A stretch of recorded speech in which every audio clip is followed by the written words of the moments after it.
সবচেয়ে বড়। এটা আমি এখানে লিখেছিলাম, কি লিখেছিলাম sir v1 greater than v2 greater than v3 greater than v4 and greater than v5 greater than v5।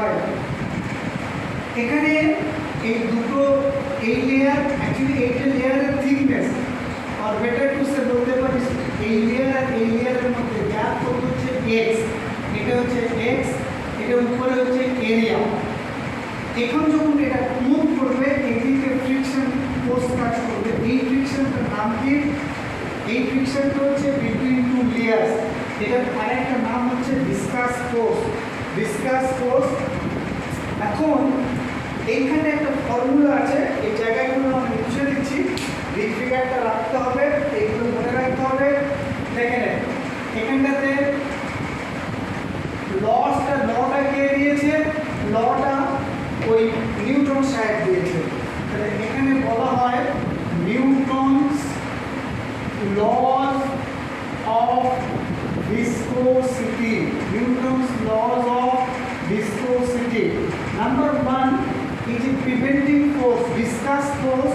এই ফোর্সটা হচ্ছে এর প্রপোর্শনাল, ডাইরেক্টলি প্রপোর্শনাল, বাংলাতে বলে সমানুপাতিক, এর proportional to area.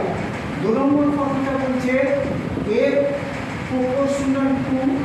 proportional to relative velocity between the two layers। What is V here? Sir, এখানে V equal to V1 minus V2, V1 minus V2। Clear? Third কথাটা বলছে A proportional to 1 by x। এটা proportional to 1 by x, এটাকে আরেকটা কথা বলে inversely proportional to the x। Direct বললে 1 by x আর A proportional to 1 by x or আরেকটা language A proportional inversely proportional to the x। এই